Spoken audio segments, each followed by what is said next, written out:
Welcome to the e-learning modules on Electric Vehicle Charging Infrastructure or EVCI.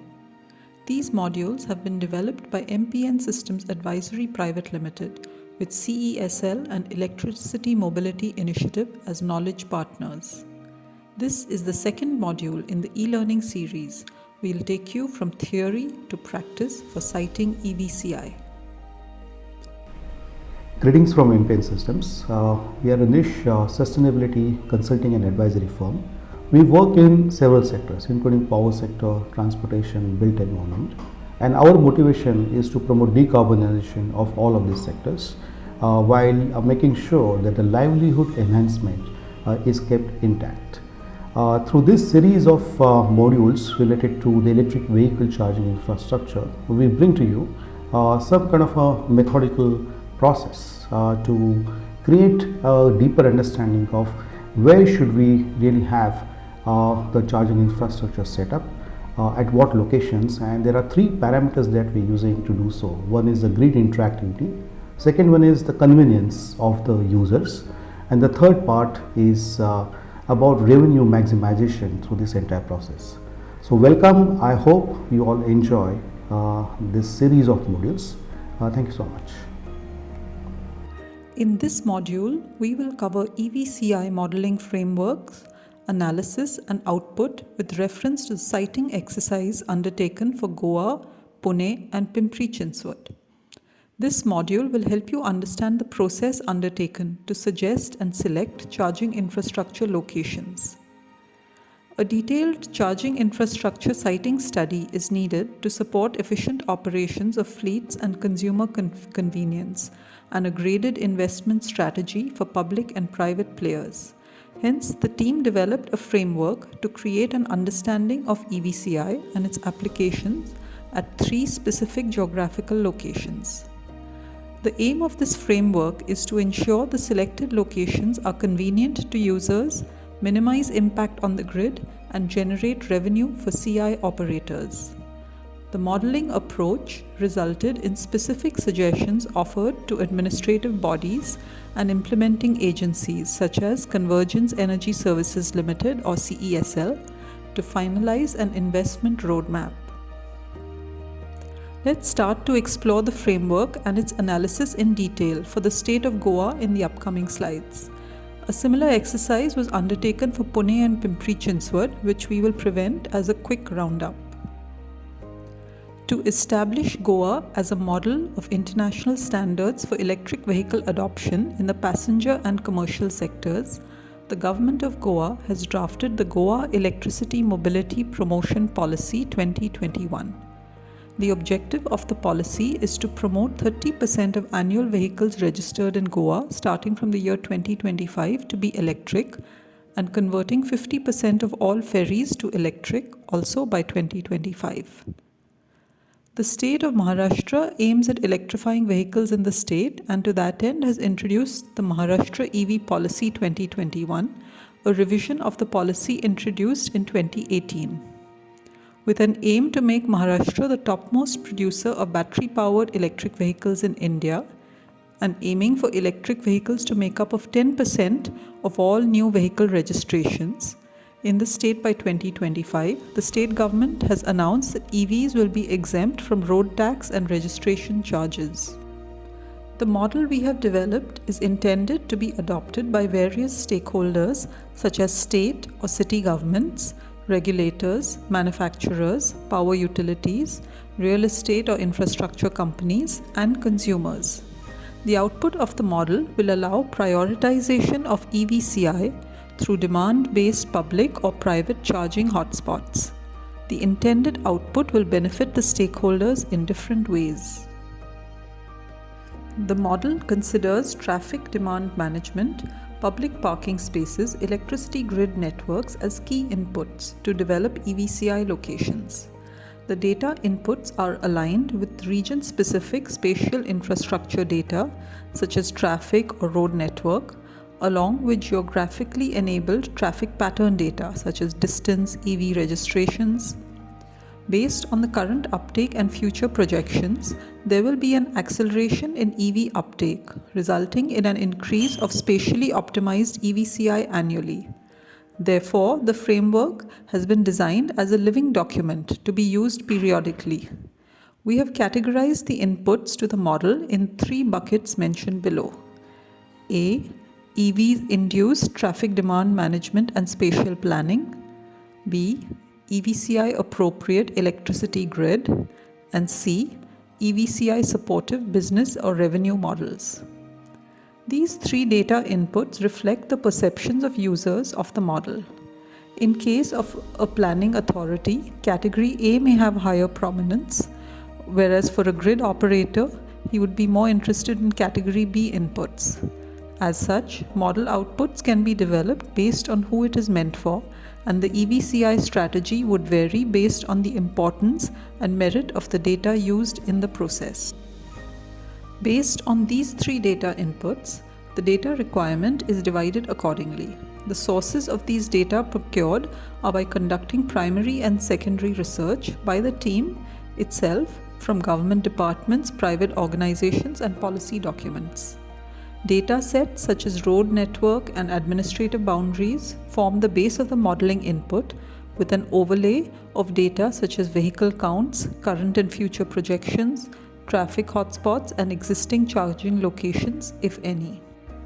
Similarly, data sets such as grid and network diagrams and transformer load curves are available and sourced from electricity departments.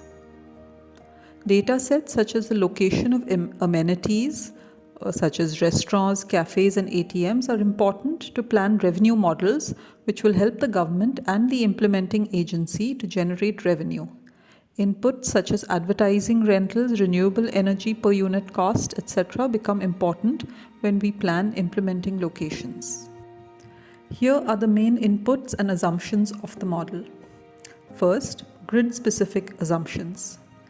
Easy and cost-effective access to the electricity grid, as well as availability of sufficient load to meet the charging station demand, are important considerations in deciding viability of charging infrastructure at a given location.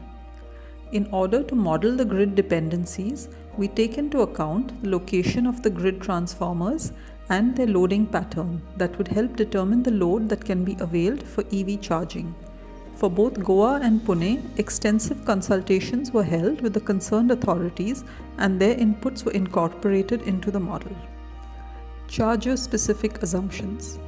After consulting authorities and based on the understanding derived from the traffic pattern, we have assumed for this modeling exercise that each charging location will have 1 fast and 1 slow charger each for 4-wheelers and 4 slow chargers for 2-wheelers. The parameters for charging load and duration are based on the standards defined for EVCI for India. Site-specific assumptions. The list of all potential sites, close to 120 in number, were identified. Based on extensive site visits and study, some of these were designated as high potential must-have sites, and the rest were taken to be optional. Sites were also analyzed for additional revenue potential, such as hoardings and kiosks. Priority was accorded to high-profile sites with potential for other revenues, given the expected low penetration potential of EVs in years 1 and 2. And traffic-specific assumptions. Based on our meetings with traffic authorities, we learned that the maximum traffic observed in Goa till date was around 55,000 vehicles per day at the most crowded junctions, and traffic typically peaked twice in a day. These inputs contributed to design the traffic curve. Based on empirical study of traffic at various possible sites, we designated each site with a traffic index ranging from 1 to 5, with 1 corresponding to about 9,000 vehicles per day and 5 corresponding to 45,000 vehicles per day. While the bi-modal peak is considered for working days, that is 300 days per year, for the holidays, a flat model is assumed, where the number of vehicles is 30% of the corresponding workday and traffic is same in every slot throughout the day.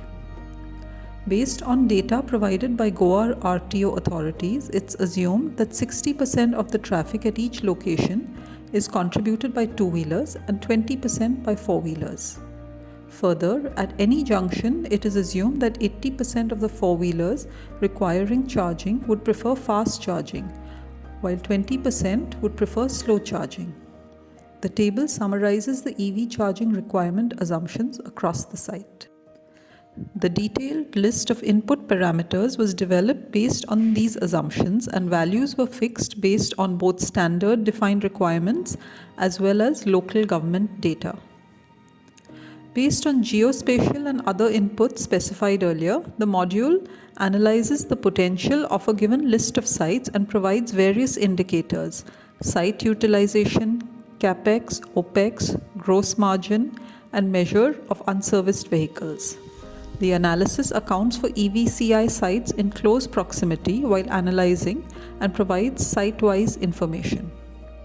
For each potential charging location, the number of vehicles of each type that need charging on a working day or a holiday is computed, taking into account the location's proximity to other charging locations that could affect its business. Based on this number and the type of chargers available at each location, the total time in a day when the charger is utilized is computed. Further, based on local government data and the electricity tariff information, the capex and opex for the land as well as charging infrastructure are estimated. OPEX parameters are calculated for the duration of the study period, which can be varied as desired by the user. Goa has a geographical area of around 3,700 square kilometers with high per capita income, an educated workforce, a peaceful environment, and good power facilities. It has a high percentage of vehicle ownership. Goa is visited by large numbers of international and domestic tourists each year. Public transport in Goa largely consists of state transport buses linking major towns and privately operated buses on routes within and between villages and towns, and metered and unmetered taxis. Urban areas also have auto rickshaws. A popular mode of transportation in Goa is the motorcycle taxi, and there are also ferries that transport people and vehicles across major rivers. Now let's have a look at the share of vehicles. Goa has a total vehicle count of 1.2 million with 60% and 20% stock of two-wheelers and four-wheelers respectively. The overall vehicle counts for the past 10 years have been recorded up to 7.5 lakhs. Approximately 450 two-wheelers and 120 four-wheelers have been registered as EVs with the Directorate of Transport by August 2021. The project team studied the traffic congestion points, also validating the intersections that have highest traffic flow. According to a study by the police, a maximum of 50,000 vehicles were reported to be passing through the highest traffic spots in an hour. The chart here shows the vehicle stock assumptions used in the EVCI model with projections for 2022 and 2023 based on the data collected for the year 2021 from the Directorate of Transport Goa for two-wheelers and four-wheelers, with consideration to the number of charging locations. Team members visited approximately 60 sites. A few samples have been included of sites that were chosen to be analyzed for the model. These sites have been validated based on parameters such as space availability, road width, and visibility. We also conducted a parallel discussion with traffic department heads to ensure that the proposed sites do not disrupt traffic. A histogram is a commonly used type of plot to illustrate frequency distribution. The histogram here shows how many sites have a particular utilization value. This graph can help us estimate how many sites have good versus poor utilization. The labels for the histogram are: x-axis is the estimated utilization, 0 or 1, and y-axis are the counts of sites at a specific utilization. The map shows the level of traffic congestion on a scale of 1 to 5 based on traffic congestion assessment done at site by the team. The output showcases wide network of primary and secondary roads and hardly any severe traffic congestion points. This study is important for the final output as it acts as an input parameter for traffic count and road network data. This map shows the output generated by the model for the sites that will be implemented in the span of 3 years. The sites are color-coded depending on the utilization factor developed by the model. Very few sites could be classified into low utilization factor of less than or equal to 10%. The remaining sites show good utilization based on the inputs and assumptions. The sites with less than 10% utilization are expected to improve over the years as the number of electric vehicles on the road increases. Sites located close to each other based on density of population are expected to improve utilization rates in future. The table alongside the map shows the number of sites getting implemented taluka-wise in the coming 3 years. This also indicates equal allocation of sites in the state of Goa based on the assumptions made in the model. These sites do not include petrol pump locations as the implementation there will be done solely by the oil marketing companies. This video showcases the sites proposed for the state of Goa with the legend showing the category of sites.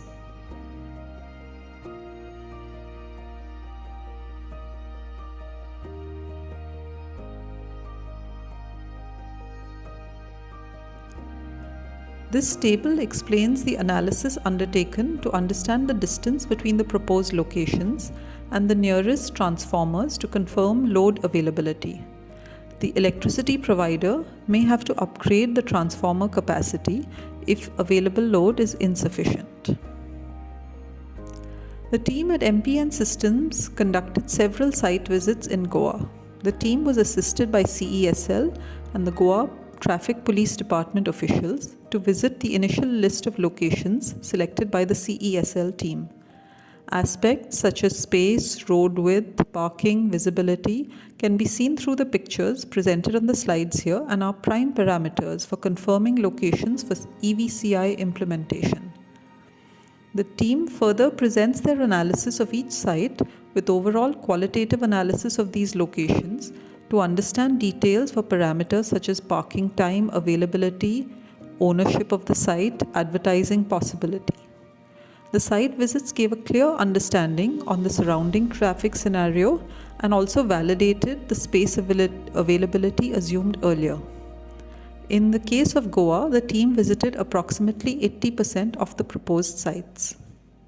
We also spoke to EV owners in Goa to find out their current experience with charging and what their expectations are. Let's watch a short clip from one of our interviews.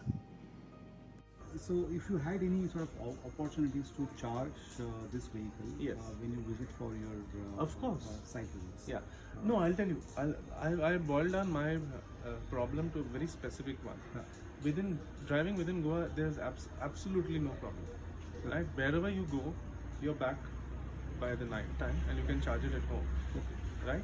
So that's why when you, for instance, said that you have 3 or 4 charging stations in Panjim, those are frankly useless for me.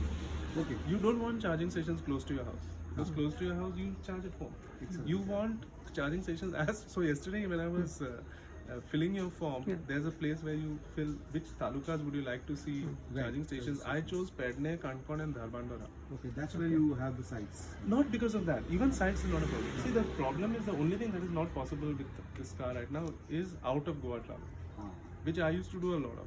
So like say I want to drive to Hampi, for example, on a weekend. I can't do that currently. So there are charging stations along the way. I mean, I can find them. Every major city now, Karwar, Hubli, Belgaum, they all have charging stations. But Goa specifically has a very interesting problem. To get out of Goa anywhere, you have to cross a ghat. Yeah. Right? So this thing, the battery drains fast when you're going up, because you know how it works. When you're going downhill, it charges. It regenerates. Or if you're just posting. But if you're going uphill, it drops very fast, which wouldn't have been a problem if you would also go downhill after that. Like one day I drove to Sorla Ghat and we reached the top of Sorla Ghat, and it just went down considerably, right? But when I turned around and came on the way down, it regenerated everything, so there was no problem. Problem with Goa is that once you get off the ghats, you're on the plateaus, so you're not really going downhill. So practically, you need a charging station once you are on top of the ghats. So that you can sort of drive in those other parts of the So what happens is you drive, like suppose this gives me, when I start off it gives me a range of 240 to 20. So I drive about 80-90 kilometers, get on top of the ghats. I've only driven 80-90 kilometers, but it's probably consumed 150 because of the ghats. Right. And then so yes, I'm very sold on the whole EV thing. So other question, if you were to go from say Goa to Leh Ladakh, will you take your car? No, it will be very difficult to plan, I think, as of now, unless EV charging points become as common as petrol pumps. Right. Because like you would drive your car to Leh Ladakh, you wouldn't even bother to figure out whether there are petrol pumps on the way, Right. because you are sure there will be petrol pumps, right? I think it will take some time, maybe 4-5 years, I don't know. Right. And the thing is, from what I've seen, most EV points, charging points are coming up in cities, which makes sense because in cities are where all the density is. But frankly, you need them on the highways. Nice.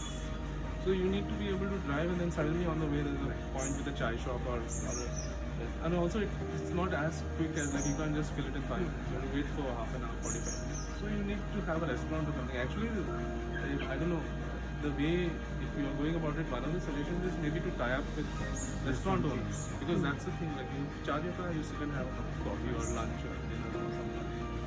So even if you went to sort of Bombay or Pune, you certainly will have to do it. We created a survey form to capture citizens' perspectives on EVCI. We wanted to find out location of the respondent, ownership and awareness of EVs, preferred location for siting EVCI, popular routes and frequency of travel. To get maximum public participation, we recommend these links should be shared via government websites and other social media handles. The aim of the survey was to validate the selected EVCI locations and check if there were any types of locations that we had missed. Approximately 130 people responded to the survey. The table on the slide shows the location of the respondents. The results of the survey validated the locations proposed by the model. Petrol pumps were the most preferred EVCI location, followed by shopping centers, transit hubs, and government buildings as the top priority. Here we see the requests for EVCI by Taluka, and Bardez, Tiswadi, and Salset were the most in demand. The table shows the number of sites proposed by the team based on the model, which were now validated by the survey. Let's now move to our work in Maharashtra. Pune is the second largest city in the state of Maharashtra and is an important city in terms of economic and industrial growth. It has a population density of 5,600 people per square kilometer, and it covers an area of 331 square kilometers. It is a major IT and auto parts hub as well as a preferred destination for students. The Pune RTO has registered 5,875 electric vehicles till June 2021, out of which 332 were four-wheelers and almost 5,000 were two-wheelers. The following slides will explain the analysis and outcomes for the city of Pune based on the assumptions made. We have already gone through the process of selecting EVCI locations for Goa. A similar process was followed for proposing EVCI public charging locations for Pune. Datasets such as traffic count, current vehicle registrations, road network were collected from various government departments. The current scenario in Pune shows a steep increase in the number of private vehicles. The Comprehensive Mobility Plan created for the Pune Metropolitan Region Development Authority noted in 2018 that over 1,000 new vehicles get registered approximately every day.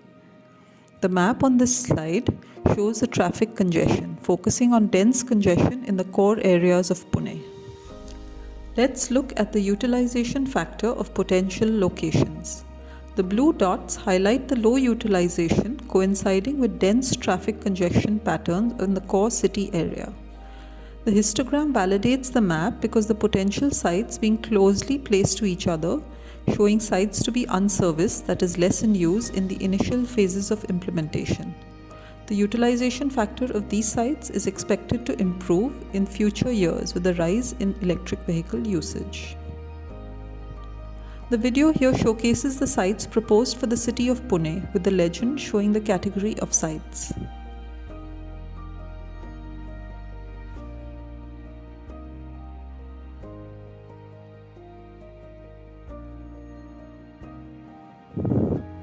You can see the allocation of proposed sites in each ward in the Pune Municipal Corporation area. Our team members visited approximately 45 sites to analyze and study the sites proposed by the model. A survey form has been created for Pune to be circulated amongst the people of Pune to validate the sites proposed by the model. Pimpri-Chinchwad are twin cities administered by the Pimpri-Chinchwad Municipal Corporation or PCMC.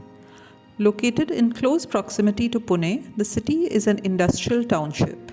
It is home to over 4,000 industrial units in the large, medium and small sectors, which include many reputed MNCs. Pimpri-Chinchwad RTO has registered almost 6,000 electric vehicles, of which the majority were two-wheelers. Let's have a look at the analysis and list of proposed locations for Pimpri-Chinchwad. The project team studied traffic congestion points, validating the intersections that have highest traffic flow. A maximum of 150,000 vehicles were reported to be passing through the high traffic spots in an hour in the Comprehensive Mobility Plan in 2018.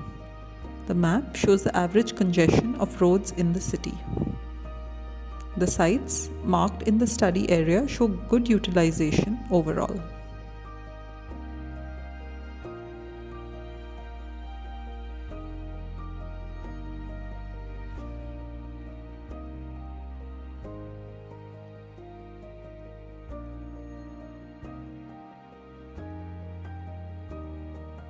The map here at the ward level highlights that sites are equally distributed in all wards.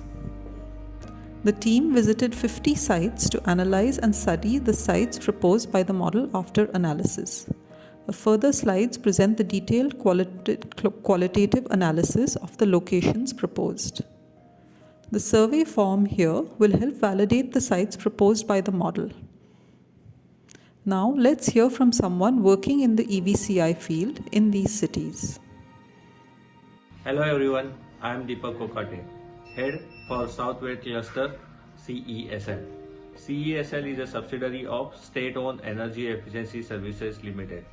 CESL is into providing business opportunities that lie in confluence of renewable energy, electric mobility and climate change.